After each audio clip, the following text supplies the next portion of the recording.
Hi friends, Jacqueline here, hopping on. I want to give you a bit of a heads up about what's happening astrologically. The next month is really intense. Today the sun moved into Gemini, so we're in Gemini season. I'm not going to talk too much about it because there's so much information available around what Gemini season is, so I encourage you to Google that.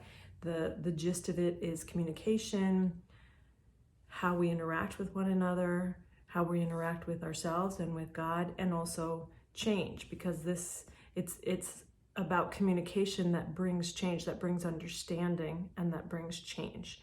And Gemini is ruled by Mercury, and Mercury is beginning its retrograde shadow. It's going to go retrograde in like a week.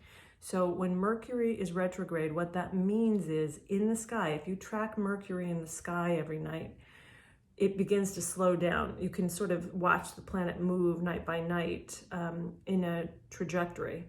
It begins to slow down in its shadow period, which is now, and then next week when it goes retrograde, it appears to move backwards in the sky. And the ancients realized that the energy shifted during these periods of retrograde.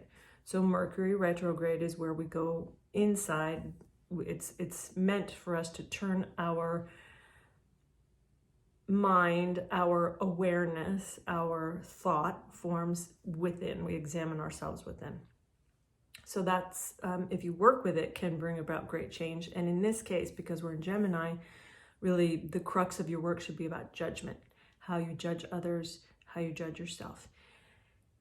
While Mercury is in retrograde in the coming month, it is moving into a very tight square with Pluto.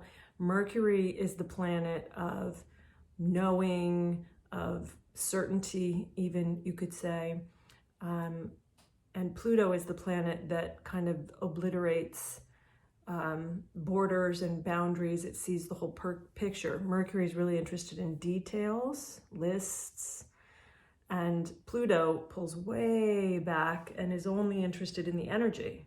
Kind of like my husband and I. My husband's a very detail-oriented numbers guy, and I'm like Pluto. I'm always just kind of floating, sort of looking at everything from a bird's eye view. So those two energies will be in a square. And squares are very uncomfortable because there's nowhere to go. You know, you're at this angle right here, and there's no wiggle room, and there's no way to get out of it, and there's no way to shift it. You have to just kind of sit in the discomfort.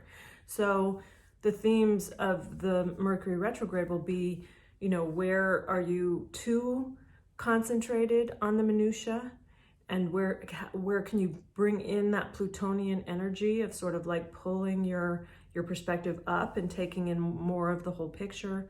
Or if you're like me and kind of always anchored in the higher, you know, the broad picture, sometimes I miss the little details. So just, we're always trying to find balance. And it won't feel good. Squares don't feel good. This is the energy of discomfort.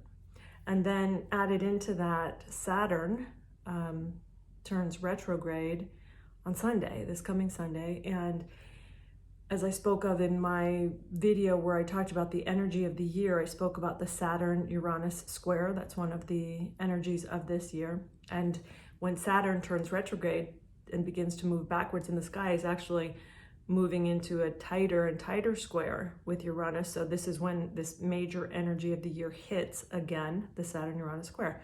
So we've got, again, Saturn, the planet of rules and regulations and structures. And in this case, we could almost see it as like the old world. And Uranus, which is the planet of what the fuck ever, you know, anything can happen. Let's think differently. Let's surprise ourselves, you know, coming up against one another. So again, it's going to be discomfort. And if you work with it, which we're always meant to, this is the whole point of how these energies are our teachers and the earth plane is our school. So we can work with, where are you upholding structures in yourself and in your life that are damaging and out of alignment with truth and love and peace and wholeness? How can you bring new thought, new energy, and to just really allow the cosmic flow to move through you, yield to that cosmic flow, and create different structures that serve the greater good, your greater good, and thus the greater good. And then throwing into the mix, we're coming into eclipse season, which just means this time of year, every year, there are eclipses, a lunar eclipse, a solar eclipse. And eclipses are reset moments. You can do a ton of work in eclipses. You can release patterning, you can release trauma and grief, and you can also sort of reset and make a new beginning for yourself. So I'm going to make a video specific to the eclipses as we get closer to them. That's next week.